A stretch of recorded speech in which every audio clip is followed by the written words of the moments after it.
This episode of the All About Pigeons podcast is brought to you by ShowPigeonAuctions.com. If you're buying or selling fancy pigeons, this is the platform you're going to want to check out. Show Pigeon Auctions is built specifically for pigeon fanciers right here in the U.S., giving you a dedicated place to connect with real breeders and serious buyers without dealing with the scams and nonsense you see on social media. And here's the big thing. The site is just getting started. That means there's some seriously good deals right now for both buyers and sellers looking to move birds. If you've got birds you're looking to sell, this is a great time to jump in. They're running special promotions to help get the platform going, and their seller fees are some of the lowest in the industry right now. So whether you're trying to bring something new into your loft or you've got some quality birds to offer, head over to showpigeonauctions.com and see what's available. Welcome to the All About Pigeons podcast, brought to you by the All About Pigeons nonprofit organization, which is dedicated to promoting education and promotion of the pigeon hobby. Every week, a listener requests to drive our conversations about all things pigeons. Join me, Philip Fry, as we learn and share stories about these incredible birds in this ancient hobby. Today, we're going to be talking about pigeon policies. We have with us returning guest, Bill Weima, who's dealing with some pigeon policies happening up in his area. So we're going to talk all about that and how this affects the hobby and everybody who's a part of it. So, Bill, thanks so much for coming on and talking with us. Yeah, glad to be here. It's an important subject, and if a little help can come from this, it can go a long way. Absolutely. What's going on in your neck of the woods? Well, up here, first of all, a lot of the viewers are probably in the U.S. Obviously, I'm in Canada. The sport here is much smaller than in the U.S., but bylaw issues and policies can affect all of us. And what happened here with me about 5 years ago now, I had a bylaw officer stop in responding to a dog complaint. And while he was here, he said that he had to speak to me about the pigeons, about the livestock, as he called it. So I've been at this location since 2010, started racing here 2011. Basically, the first year I bought the place, I built lofts and got going. And there's never been any issue. What he came in with, we have something here in Ontario called the Ontario Ministry of Agriculture and Food.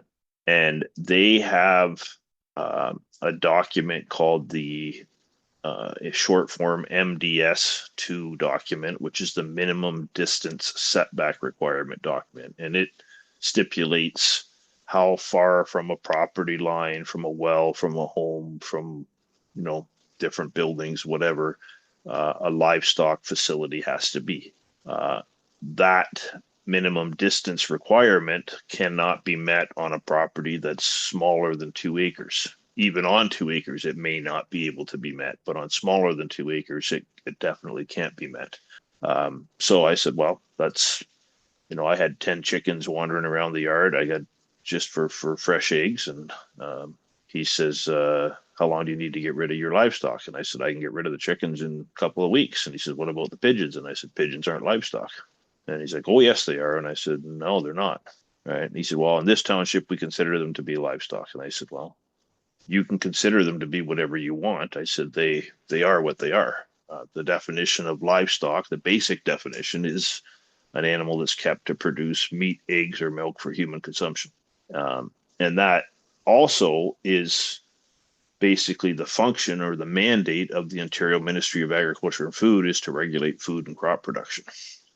And part of that food and crop production is proper manure handling and storage, whatnot. So that's the angle that they're coming at it with. I know there's a lot of different municipalities that are setting things up. I saw one that they changed a bylaw that currently permitted pigeons, and they said that they were going to allow anyone that had them to continue having them, but they would not be allowing anyone new to have them. And they cited the reason as concerns over avian influenza. So that is kind of an ignorant statement, because pigeons can't get avian influenza. That pigeon's body temperature of 107 degrees at rest, the avian influenza virus can't survive. Uh, they probably don't know that. They don't care to know that. They're just using that as an excuse. So there's a lot of different things happening, a lot of different reasons. The biggest issue is there is no cohesion in the sport. I know the American Racing Pigeon Union has a wealth of information and a legal fund, and there is a lot of help there. Unfortunately, in Canada, the Canadian Racing Pigeon Union doesn't have that. We, to my knowledge, have 600 or 700 flyers or members of the Canadian Racing Pigeon Union. They're understaffed. They haven't had an actual bylaw committee. There's one person that's been looking after it for several years. I personally don't think that's the right person, but that's what we have. So it needs to be handled sort of in a preemptive manner, not in a reactionary manner. Each individual person can't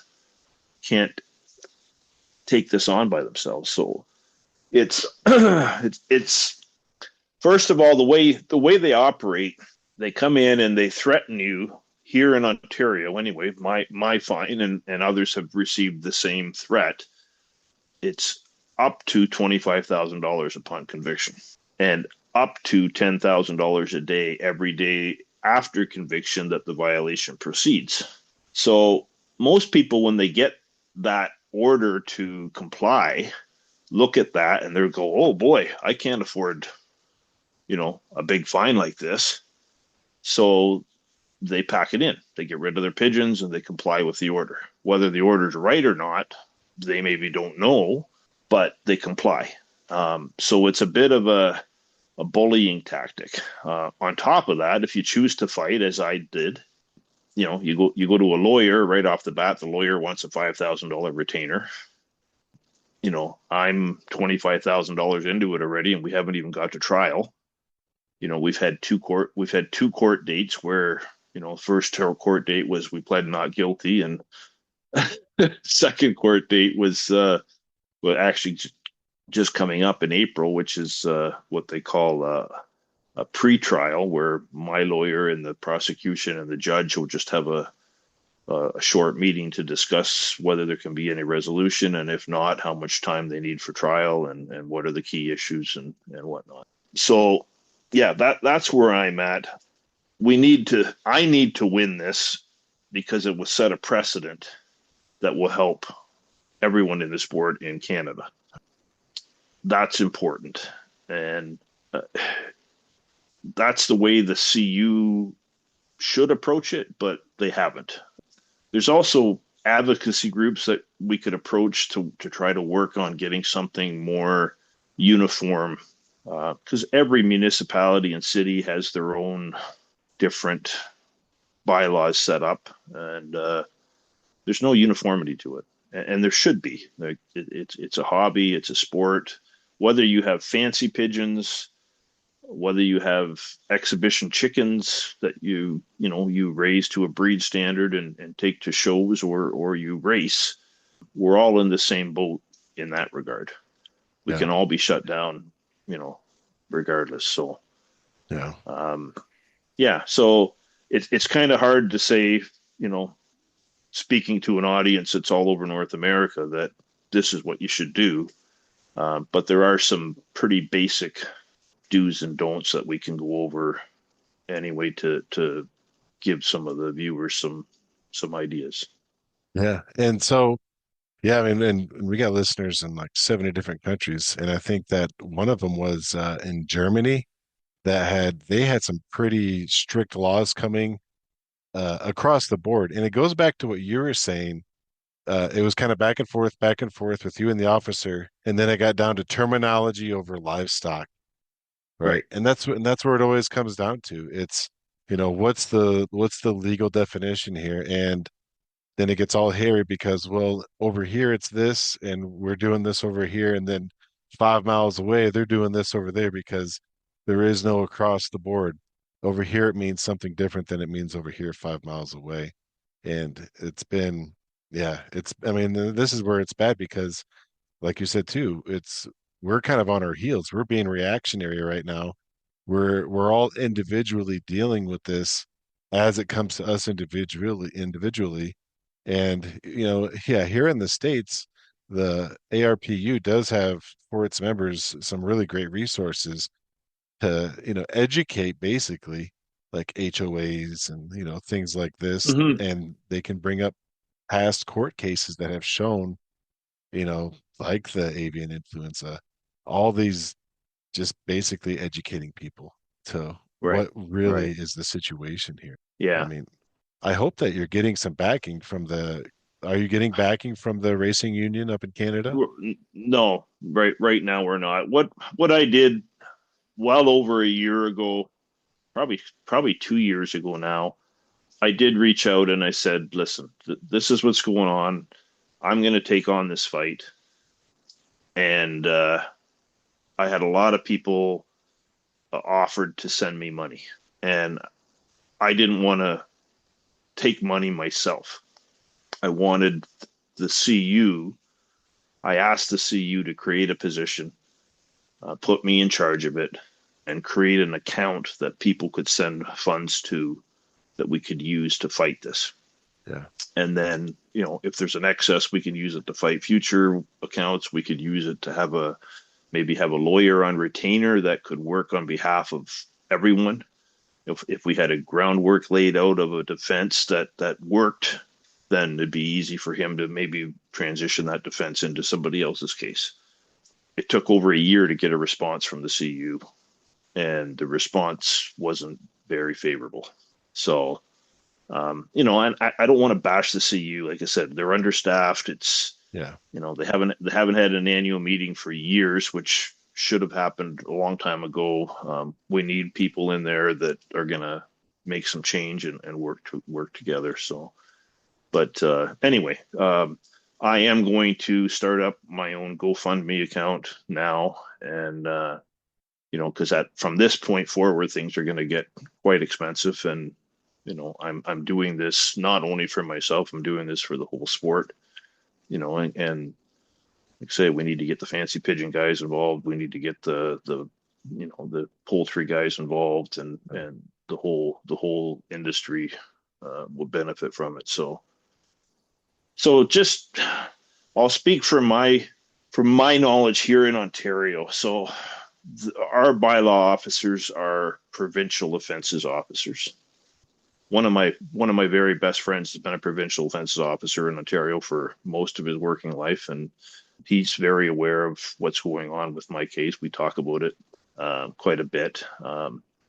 Unfortunately, just the nature of the job is kind of a difficult job. It almost seems like you need a narcissistic personality to do a job like that, because you're not there to be somebody's friend, right?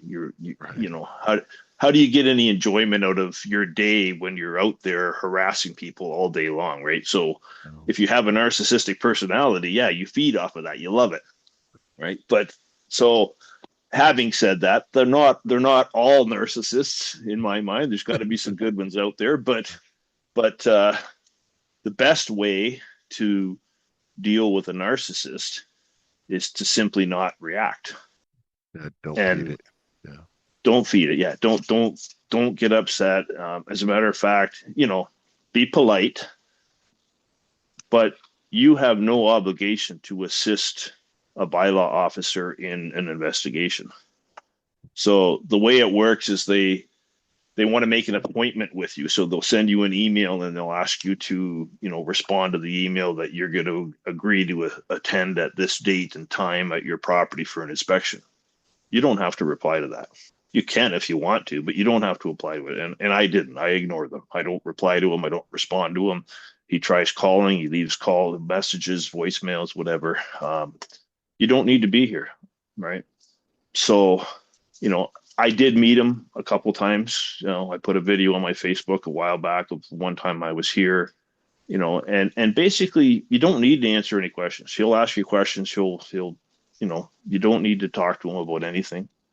Um, you can lock your buildings in Ontario. they have some rights under what they call the Municipal Act, which the federal government gave them, that they say enables them to enter your property without a warrant. They cannot enter a building that's been used as a residence, but they can enter any other building for the purposes of their inspection. However, if you have locks on the buildings, they won't break the locks to gain access to the building without going to first get a warrant. So if they really deem that it's important to them, they'll go get a warrant, and then they'll come with a warrant and a provincial police officer, and they'll attend your property and do the inspection that way. Huh. But yeah, so he came for 2 years. There was nothing. He first came. He gave me 6 months to get rid of everything. I got rid of the chickens. I didn't get rid of the pigeons. I didn't change anything. He came 6 months, did a big inspection. He was here with 3 police officers and 3 federal animal welfare officers, this huge, massive show of force. And I just basically told them all to get lost. I said, I don't want any of you here. I want you all to leave. I got a business to run. I'm going back to work. And I left. And nothing happened for 2 years. And then our township decided that they were going to have a public information meeting about backyard poultry. So they had proposed to reduce the minimum size from 2 acres to 1 acre.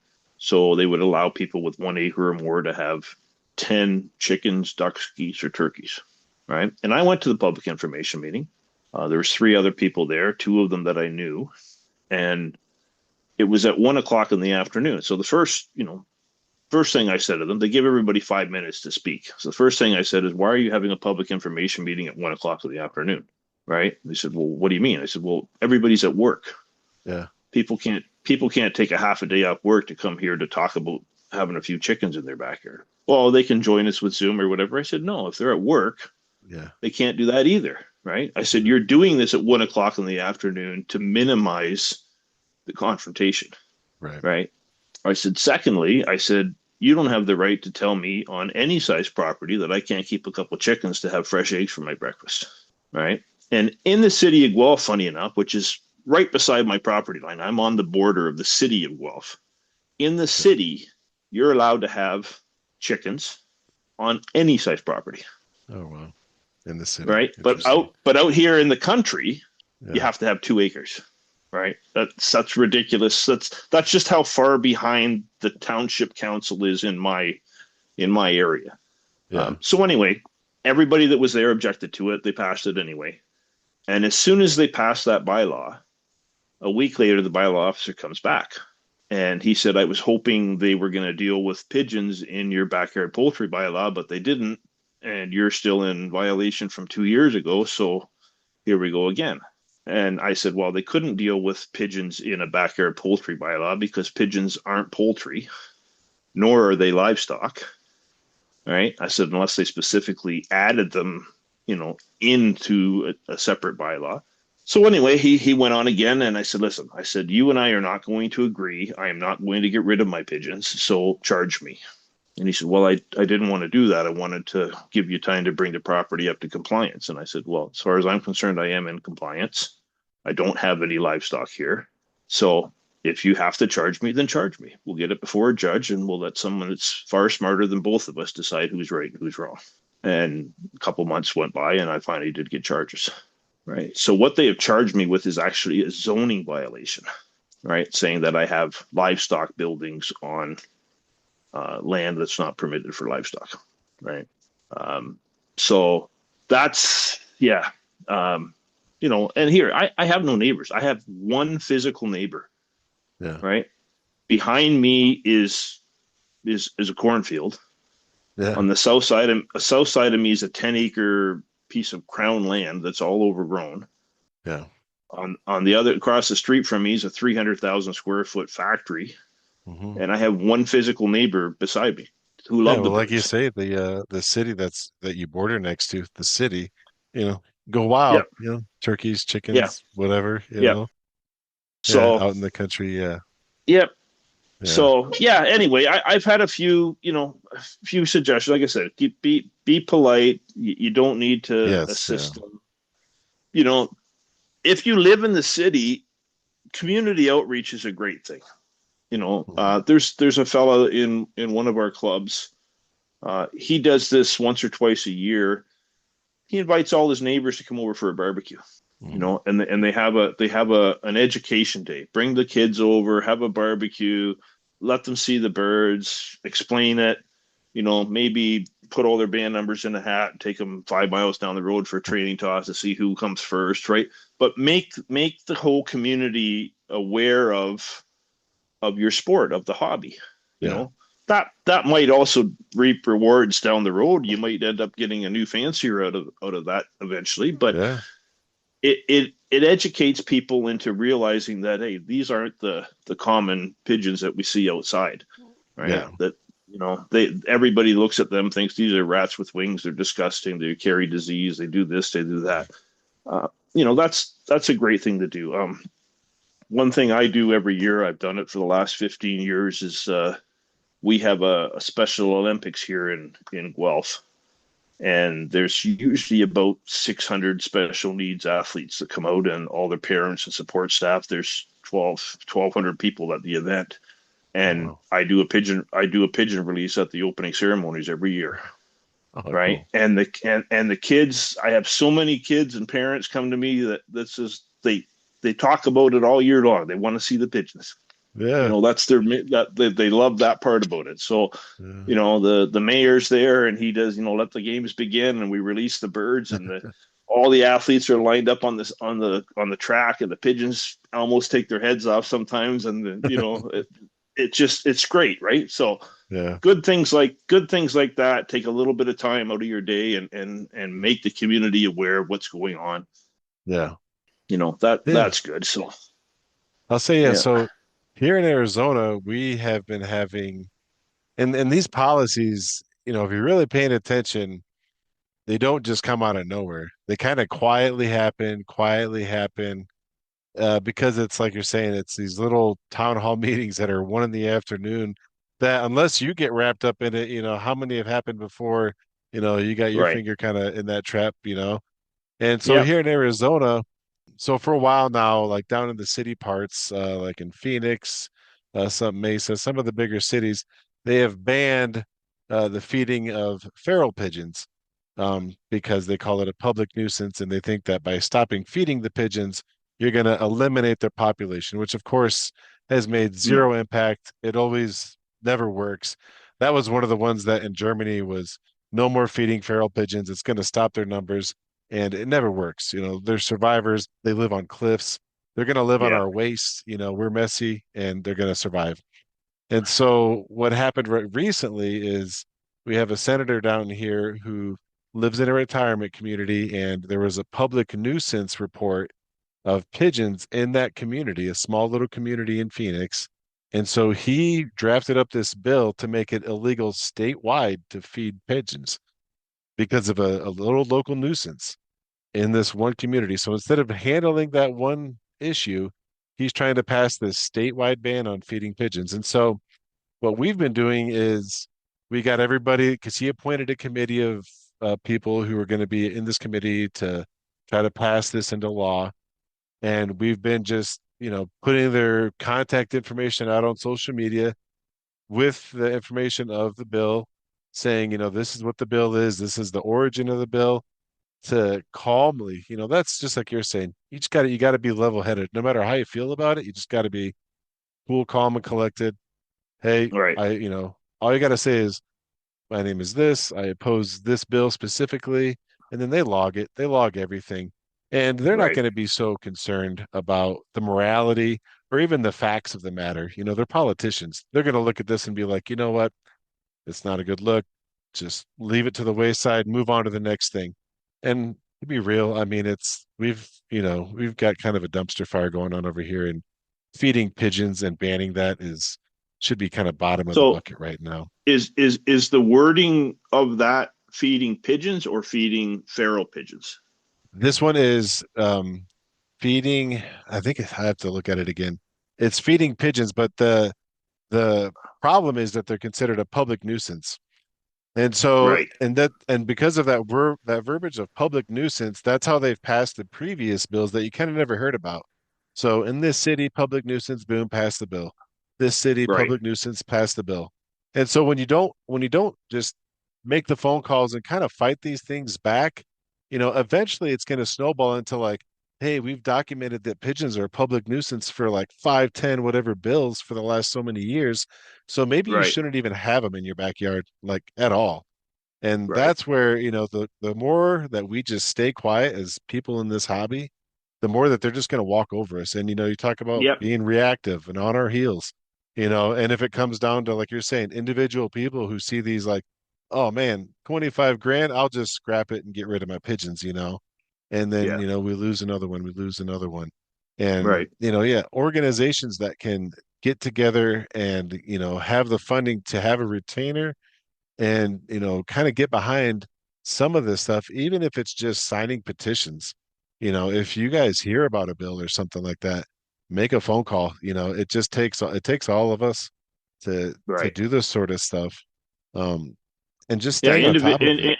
Individually, you have no power, Yeah, and the costs are prohibitive. Like absolutely, man. most people can't afford to take on the battle, Yeah. and nothing happens fast. Like I've been going 5 years now, right? Oh, wow. So, from when it started till now, it's 5 years, and Yeah. it could easily go another year or two, Yeah. right? Yeah, I So, mean, the lawyers come out on top, that's for sure. I mean, right. So again, you need a good lawyer. My lawyer. It's funny. I called. I've been in business for 39 years. So, steel fabrication, structural steel, construction, whatever. I, I've been I've been in court more times than I want to remember over legal issues with contracts and whatnot. So I kind of know my way around the court system a little bit. mhm. I handled my own divorce for 4 years. So again, that's all filing paperwork and that's fairly straightforward stuff. In this case, my corporate lawyer, I called him and first off, do you have a conflict in working on something against the Guelph Massa Township? And he's like, no, I don't think so. He said, why? What's going on? And I told him, and he said, well, it's funny. At my previous firm, I used to work with another lawyer who is still my fishing buddy, and we worked for the township of Guelph Massa, right? And my buddy is still working for the Guelph Township. So he said, so I'm going to reach out to him just to see if he has any knowledge of what's going on. And he did. And he came back to me and he said, he doesn't know anything about it. So, at that point, charges hadn't been started. Right. So, but yeah, my lawyer is $570 an hour. And he brought in another lawyer who's actually the litigator who will actually be in court, and then they have an associate that's doing some of the menial tasks and filings and whatnot. And actually the associate's gone to court the first two times for me because there was nothing really to do. But yeah, just in writing letters, and the first thing they did is an opinion letter. So they looked at the bylaw, they looked at the zoning, they looked at everything, and they gave me their legal opinion of whether they think I was right or wrong. And they agree that they think I'm right.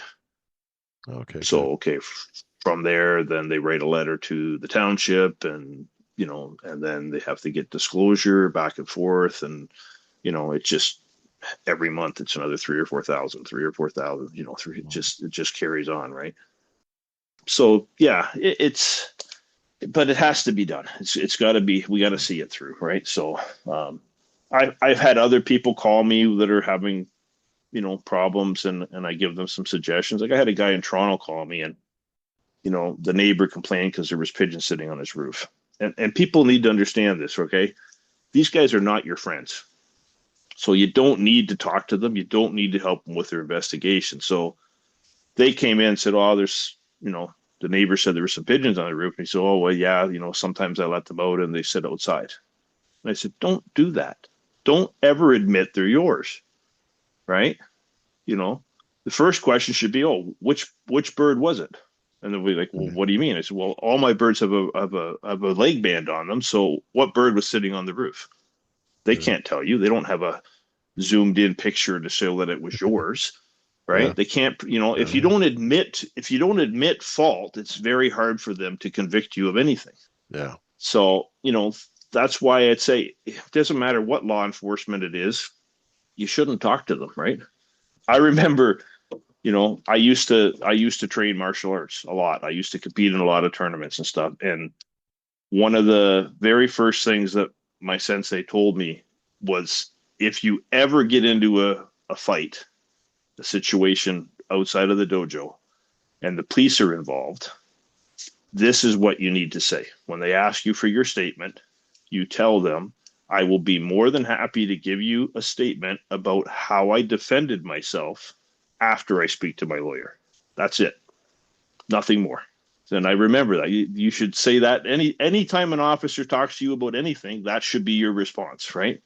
I'll give you a Yeah. statement after I talk to my lawyer, right? And that's it. So you kind of think, okay, well, maybe I can be nice to the guy and he'll be nice to me. No, they're not there to be nice to you.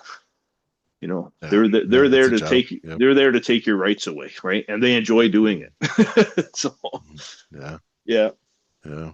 so So what kind of advice do you got for anybody who, let's just say, everything seems to be fine in their area, and I mean, what would be some proactive ways they're kind of keeping like I an eye say, out? keep it's good to keep involved in the community. Like I said, let people know what you're doing. Invite people over, educate people, right? Yeah. People don't understand. They don't. I meet people all the time. You have what? You pigeons? Racing pigeon? Like how do you race a pigeon? Like, so just to explain it to them. And I just saw a case the other day where there was a nuisance complaint about pigeons, crapping on somebody's car or something like that, or on their house or on their laundry. I forget what it was. Again, we know as pigeon racers that they don't do that when they're flying, right? So, Right. Yeah. it's basically been proven that they don't do that when they're flying, right? So Right. that kind of misinformation that's out there, and the neighbor says, "Oh, how do you know? It wasn't just a wild bird, or a wild Right. pigeon, right?" So it, people like things to be normal, and they look at the guy with down the street with pigeon, they think, oh, he's not normal, he's weird, something wrong with that guy. So yeah, it's just be proactive, and stay Yeah. involved in the organizations, and stay involved in Right. fighting this, because yeah, it might not affect you today, it might not affect you. I mean, I was here 10 years before it Mhm. affected me, so it Yeah. can happen to anybody at any time. All right. You got to pay attention to what's going on in the neighborhood, in the area, and wording is so important, right? Like you're just saying about Yeah. your situation there. I mean, if your bill that's being proposed is that you cannot feed pigeons, period, Right. that means you can't keep domestic pigeons and feed them, Yeah. right? And I mean, even if it is ferals, Yeah, my concern is that it would snowball into, right. oh, they're a nuisance, they're a The nuisance nuisance, thing, and right? then, Yeah, yeah, right. just play into And it they that need way. they need to That's understand they're not a nuisance. And right. I get a lot of support from people, encouraging me to keep up with the fight and keep going, and Yes. and Yes. that's great. But yeah, it's a national crisis that's going to get worse. And Yeah. our And numbers are just getting smaller, right? I mean, just by attrition, we're losing people to old age. We're losing people all the time. There's mhm. young people aren't coming into the sport, and these bylaws are prohibiting a lot of them from coming into the sport. So Yeah. we can't grow it either. Yeah. Hopefully, you know, you come through on the top of this, and then that sets a very positive precedence. You get to legally set, what this Right, means, what a pigeon is, and then it's right, set, there's a precedence for it, and then moving forward, they're, protected in that way, and it yeah, can be, carried through in different cases. right, right. And That's the we idea. also have the military history of the pigeons that nobody knows Right. about.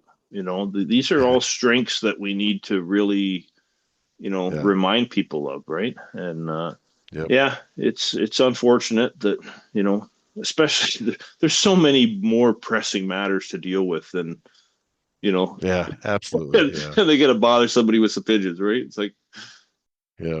but it's understandable if you're the kind of guy that has you live in a residential area and you've got manure outside and rats and just a mess, then yeah, your neighbors have a right to complain, and you should be Mhm. made to clean that up or get out of it. But Mhm. when you're keeping, a clean operation, neat and tidy, and everything's being done right, they shouldn't have any grounds to bother you at all, right? Right. Yeah. Or if you're out like I am, out in the middle of nowhere where there's really nobody being bothered either. So, um, Yep.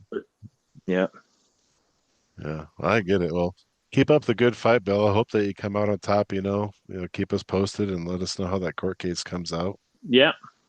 We'll. But I'm fairly active on Facebook with updates. Whenever something happens, it's cool. worth telling people about. I post it out there to let them know. So Good. Well, definitely keep us posted. And thanks for coming on and talking with us. I hope everybody kind of gets something to take away from this, get active, check out and see what's going on in your area. And, if everybody just does a little bit of something, that's just like with anything with this hobby. That's how we keep it protected. So yeah, 100%. stay active with it. Yep. Yeah. Cool. Thanks, Bill. Okay, Phil. Good talking to you. This episode of the All About Pigeons podcast is brought to you by ShowPigeonAuctions.com. If you're buying or selling fancy pigeons, this is the platform you're going to want to check out. Show Pigeon Auctions is built specifically for pigeon fanciers right here in the U.S., giving you a dedicated place to connect with real breeders and serious buyers without dealing with the scams and nonsense you see on social media. And here's the big thing. The site is just getting started. That means there's some seriously good deals right now for both buyers and sellers looking to move birds. If you've got birds you're looking to sell, this is a great time to jump in. They're running special promotions to help get the platform going, and their seller fees are some of the lowest in the industry right now. So whether you're trying to bring something new into your loft or you've got some quality birds to offer, head over to showpigeonauctions.com and see what's available. Thank you for listening to another ad-free, listener-requested episode of the All About Pigeons podcast. If you like the show and want to help it keep it going, as well as supporting your other pigeon promotional work, head to the website PigeonPod, that's pigeonpod.com. You can make a donation there. If you can't make a donation today, support the show by giving us a good 5-star review wherever you're listening to us at right now. That really helps the podcast and helps the algorithm get us out there to other people who might not know about Pigeon Podcast. If you have any episode requests, upcoming pigeon shows, competition results, or you want to be a guest on the show and just talk about some pigeons, or you have a shout out for a friend, shoot us an email at staff@pigeonpod.com. Thanks again for listening. We really appreciate your support. And remember, together the hobby thrives. Support each other and enjoy your pigeons.